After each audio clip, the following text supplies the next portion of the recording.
Casos de família, muita treta e muito dinheiro envolvido na série Succession. E para te preparar para a terceira e super aguardada temporada, eu fiz aqui um resumão express, trazendo os principais fatos para você começar essa nova temporada nesse domingo, já com a cabeça fresca, sabendo de tudo. Então cola em mim, porque vamos falar e muito sobre a família mais barraqueira da alta sociedade nova-iorquina. Vem! Fala, meus amores, aqui é a Rafa Gomes. Muito obrigada por estarem aqui comigo. Já vou lembrar vocês que teremos análise semanal de Succession terceira temporada. Então participe comigo dessas análises, porque se você deixa um comentário no vídeo de análise, você sabe que eu leio o seu comentário no vídeo seguinte de análise do outro episódio. Então a sua participação ganha ponto sim no meu vídeo, ok? E já se inscreva aqui no canal e me acompanhe no Instagram no @RafaGomes e lá no TikTok no @RafaGomesC.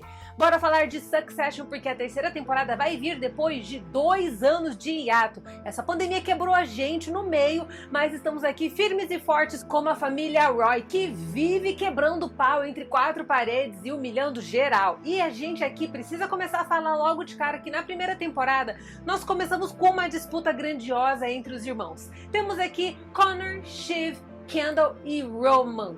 E aqui a gente começa comemorando o aniversário do Logan Roy, que é o magnata, o patriarca da família Roy, dono da Waystar, que é um dos maiores conglomerados de comunicação e entretenimento do mundo. Só que lá no seu aniversário ele acaba sofrendo um acidente vascular, se eu não me engano. Ele passa mal, quase morre, acaba sendo internado e aí o futuro da empresa começa a ficar em discussão. Como o pai já tá chegando ali nos 80 anos e não tá com a melhor das qualidades de vida, né? Os irmãos começam a colocar as suas garrinhas pra fora pra ver quem que vai assumir esse império. Fica tudo decidido que a princípio Kendall seria o CEO, só que é claro que nada disso será tão simples assim. E Kendall vai passar a primeira temporada inteira tentando assumir o trono de presidente da Waystar, algo que ele esqueceu por direito. E a situação vai ficar ainda mais complicada porque o Logan não quer largar o osso. Ele pode não estar batendo muito bem das ideias, ele tá com alguns probleminhas cognitivos ali,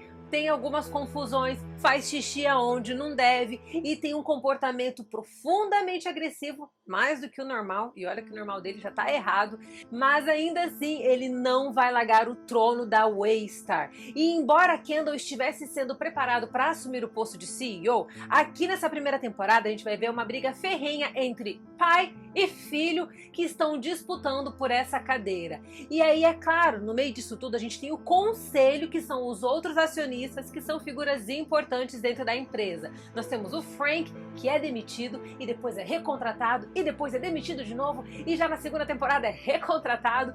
Temos a Jerry, que é ali quase um cão de confiança do Roy, embora ela sempre penda pro lado mais forte. Essa mulher é duas caras do começo até o fim, né? Mas já já a gente vai falar um pouco mais sobre isso. E essas duas figuras aqui, elas vão aparecer ao longo de toda a temporada, sempre puxando a corda para que o Logan deixe o cargo de CEO. Só que toda vez que isso está prestes a acontecer, parece que uma rasteira da vida acaba sendo passada no Kendall. Vale lembrar que ao longo dessa temporada, o Kendall vai fazer uma espécie de força-tarefa ali nos bastidores, tentando movimentar todos os membros do conselho para fazer um voto de não confiança no Logan. O que é esse voto de não confiança? É quando o conselho acaba deliberando que, em virtude da impossibilidade do presidente assumir as suas funções profissionais, ele deve se abster do seu cargo porque ele não é uma pessoa confiável para essa função, pois ele já não está com as suas faculdades mentais ou com as suas condições necessárias para exercer esse cargo. E aí o Kendall tenta fazer isso, mexe todos os pauzinhos nos bastidores, só que na hora do vamos ver, a situação foge de controle, porque ele acaba indo para New Jersey para tentar falar com uma das acionistas que está super doente e que também é membro do conselho, e no caminho de volta ele acaba enfrentando um trânsito terrível que o impede de chegar na reunião. E no meio daquele contexto absolutamente extremamente intimidador, Logan percebe que algo está errado e na hora que os membros do conselho vão votar o voto de não confiança nele, ele acaba se recusando a sair da sala, intimidando todo mundo ali naquele recinto. Porque vamos combinar, se tem alguém que tem um poder de intimidação terrível, é o Logan Roy, né? E todo mundo ali na hora fica num cagaço puro e ninguém acaba realmente fazendo voto de não confiança para ele. E os que fizeram, que foi o Frank e uma outra mulher, acabam sendo demitidos junto com o Kendall. A Siobhan, que não quer nada a ver com as empresas do papai, por enquanto pelo menos, tá ali seguindo a sua vida como assessora de imprensa / assessora política de uma das fortes pré-candidatas às eleições presidenciais. Só que a candidata dela tá se envolvendo em um monte de problema social ali, problema de comportamento também, e ela tá ali na dúvida se ela deveria continuar com essa mulher ou se ela deveria trabalhar com o Gil, que é, ou melhor, Gil, que é um outro pré-candidato que tá cada vez mais forte. E esse cara é assessorado pelo Nate. Um boy com quem ela já teve um caso durante muito tempo, foi o seu ex-namorado, e agora eles estão nesse flerte fatal e estão ali tendo um caso por baixo dos panos, né? Enquanto isso, o Tom já havia pedido ela em casamento e eles estão planejando o casamento ali. Só que a gente percebe que, tadinho, o Tom não sabe se posicionar, morre de medo da Siobhan e quer tanto agradá-la. A gente percebe que ele ama, mas ele é muito tolo, porque ele quer tanto agradá-la que ele acaba passando por cima dos seus próprios princípios só para não perdê-la. E ali a gente vai descobrir também que ao longo do caminho ela vai aceitar trabalhar com o Gil, o que vai gerar um problema gigantesco com o seu pai. Por quê? Porque um dos motes da campanha do Gil é atacar a ATN, que é o canal de notícias, a rede de notícias que pertence ao Waystar. E é claro que ali a gente tem um baita de um conflito de interesse, né? Porque a Siobhan, a Shiv, é a assessora do Gil, que tá ali atacando diretamente o seu pai. E no meio disso tudo, desde que o Kendall foi demitido da Waystar, existe fofocas ali em toda a imprensa de que o Logan Roy é um péssimo pai e que a famosa empresa familiar que ele tanto vendeu ao longo dos últimos 30 anos, na verdade é um ninho de cobra comendo cobra. E estão todos muito certos, né? Mas o Roy tá disposto a mudar essa visão que a imprensa e que o mundo tem da sua família e vai fazer uma espécie de lavação de roupa numa casa de campo de gente rica, que é a casa de campo do Connor, que é o filho mais velho e mais memado de todos, né? A gente precisa deixar isso bem claro.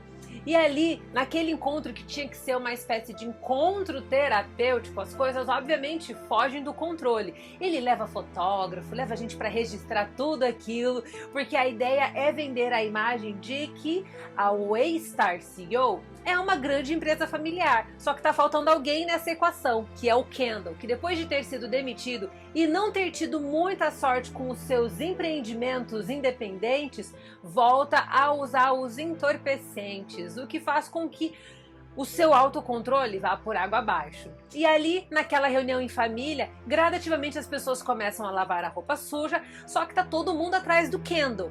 E o Roman acaba indo atrás dele e encontra o Kendall na casa de um grupo de jovenzinhos perrapados que tá aí só nas dorgas, traz ele de volta para casa e acaba acontecendo uma briga feia entre Logan e Kendall, com Kendall ainda fora dos negócios da Waystar. E no meio de toda essa confusão familiar, a Shiv vai se casar na Inglaterra sem a presença do seu pai, que se recusa a aparecer ali porque acha que todo esse conflito de interesse com o seu cliente, que é o pré-candidato Gil, está começando a afetar o trabalho da empresa, da Waystar. Só que ele acaba aparecendo ali numa entrada triunfal, clássico de bilionário José Rico. Ele chega desse jeito no casamento, só que ali os ânimos vão ficar ainda mais aflorados. Naquela ocasião, o Tom descobre do caso do Nate com a Shiv, ele acaba confrontando ela e assim, a pior coisa do mundo que poderia acontecer no casamento acontece. Na verdade, acontecem várias coisas horrorosas, mas uma das piores foi o fato de que depois do amém no casamento, estamos ali casados, assinados no cartório, tudo certo. E aí o que acontece? A Shiv propõe para ele um casamento aberto, o que é um choque gigantesco pro Tom, que a gente sabe que tem uma visão muito mais tradicional e que é totalmente contra isso, mas por amar demais a mulher, acaba se submetendo a coisas que vão totalmente contra os seus princípios. Mas o que acontece ali, o Kendall acaba fugindo de controle e ele está prestes a fechar um acordo com o Sandy e com o Stewie, que fizeram ali todo um rolo por debaixo dos panos, chamaram ele para comprar as ações dele, e isso faria com que eles, o Sandy e o Stewie, tivessem a maior porcentagem da Waystar.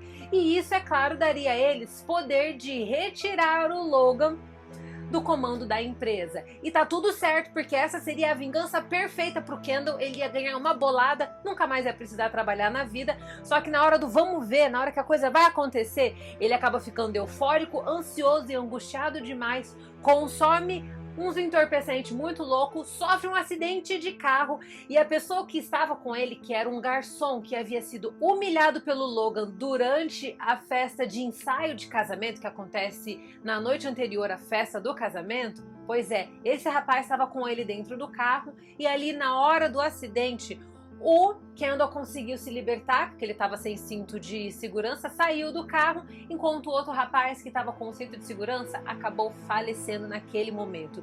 E é claro que o Logan, como sendo aquele oráculo que tem olhos por todos os cantos do mundo, descobre que o seu filho tinha a ver com essa morte.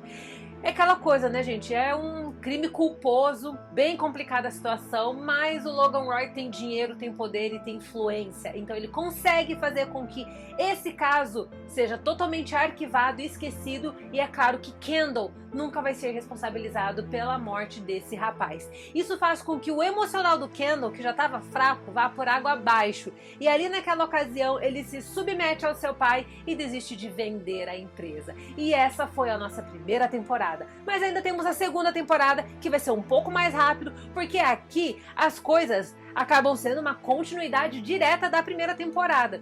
Shiv e Tom estão num relacionamento muito complicado, porque ela está começando a se relacionar com outras pessoas enquanto está simultaneamente casada com ele, à medida que a sua relação com o Nate acaba virando uma grande confusão. Eles acabam tretando demais e ela vai ficando pistola com o Gil. E com as pressões do seu pai em cima dela, que acabou de oferecer para ela um convite para ser a nova CEO, só que tudo debaixo dos panos, sem nenhum dos outros filhos saberem, pois é, ela acaba provocando o Gil e todo esse conflito de interesse acaba fazendo com que ela seja demitida desse job, embora ela tente convencer todo mundo que foi ela que pediu demissão, mas a gente sabe que foi o Gil que pediu a cabeça dela primeiro. Enfim, fora isso tudo, o Kendall fica a temporada inteira como cachorrinho do Logan. Você vê que ele tá muito acuado aqui, em virtude do trauma que ele sofreu por conta da morte do rapaz, e agora ele é meio que um pau mandado do Logan. O Logan pede, ele faz. Daddy asks, he does. É isso aí, gente. Ele tá fazendo tudo que o pai quer e é claro que isso vai ter um preço muito alto no final da temporada, porque o escândalo dos cruzeiros foge de controle. Quando o Tom assume a função de ser o responsável pelas operações de parques e de cruzeiros, ele acaba recebendo uma bucha enorme. O Lester, que deixou o cargo e que era tão supostamente amado por todo mundo, na verdade tinha um trabalho de corrupção moral e ética terrível envolvendo os cruzeiros da Waystar. Ali rolava muito abuso dos mais diversos e uma cultura de abuso terrível, gente, que envolvia também pagamento de propina e todos os tipos de corrupção que você possa imaginar. Isso tudo caiu nas mãos do Tom para resolver, né? Que bucha, gente, ele achando que ele ia alçar altos voos na empresa, né? E ele acaba envolvendo o Greg no meio de toda essa confusão para poder, triturar toda essa papelada e fingir que nada disso aconteceu. Só que Greg não é bobo e acaba tirando várias cópias desses documentos que deveriam ter sido triturados e depois vai usar isso como moeda de chantagem quando o Tom assumir o cargo de coordenador de responsável pela emissora ATN. porque onde o Tom vai, ele leva o Greg como seu braço direito. Só que o Greg tem valores morais muito fortes e não está disposto a ceder, e vai usar isso como moeda de barganha para deixar de trabalhar ao lado do Tom ali na AT&T. A situação vai ficando um pouco mais complicada ainda, porque quando todas essas situações dos cruzeiros acabam vindo à tona pela imprensa e vários ex-funcionários da Waystar começam a botar a boca no trombone, é claro que a Waystar vai pagar um preço muito caro e a cabeça de alguém vai ter que rolar. Mas quem vai se responsabilizar por isso? O Lester, que comandava essas operações e se aposentou, morreu no início da segunda temporada. E aí, no meio de toda aquela confusão, com os acionistas também pedindo a cabeça do Logan, dizendo que ele não está mais apto para assumir o comando da Waystar, ele acaba juntando toda a família ali numa espécie de no limite dentro de um iate riquíssimo, tentando jogar um filho contra o outro para poder decidir quem deveria assumir a responsabilidade pelos crimes dos cruzeiros e também, é claro, ir parar na cadeia. No final de tudo, ele acaba colocando o Kendall nessa situação. Olha que pesadelo. E é claro que ele tem uma carta na manga, né, o Logan, porque ele sabe do assassinato do moleque lá, o garçom do casamento da Shiv. Pois bem, o Kendall, com muita resistência, acaba topando essa empreitada de assumir a responsabilidade pelos cruzeiros, mas ele também não vai deixar isso barato, porque no segundo final da série, no finalzinho da segunda temporada, para deixar a gente ali, ó, perplexo, ele acaba virando a mesa dizendo que o seu pai é um homem muito cruel, maligno, que tem intenções terríveis, que pratica bullying com todo mundo. Ele joga toda a culpa no seu pai e sai dali, ó, empoderado e também, é claro, liberto. Só que é claro que isso não vai ficar tão simples assim não, porque como o Logan tem a carta do assassinato na mão, ele vai cobrar esse boleto na terceira temporada. E é isso que a gente pode esperar da terceira temporada. Lembrando também que o Logan tá fazendo de tudo para comprar o outro conglomerado de comunicação que é pau a pau com ele ali e que também é conhecido como um dos mais aclamados e mais respeitados dos Estados Unidos. Só que a gente ainda não sabe como toda essa situação vai ficar, porque a terceira temporada promete fortes emoções e muita treta familiar. Chama o Ratinho, chama a Márcia Goldschmidt, porque a terceira temporada de Succession estreia nesse domingo. E se você gostou desse vídeo, não sai daqui não, porque você sabe que temos sempre conteúdos muito bons. E já me acompanha aqui no @RafaGomes no Instagram e no @RafaGomesC lá no TikTok para você sempre ter novidades, ok? Um beijo, um cheiro para todos vocês e a gente se vê na análise de série. Tchau!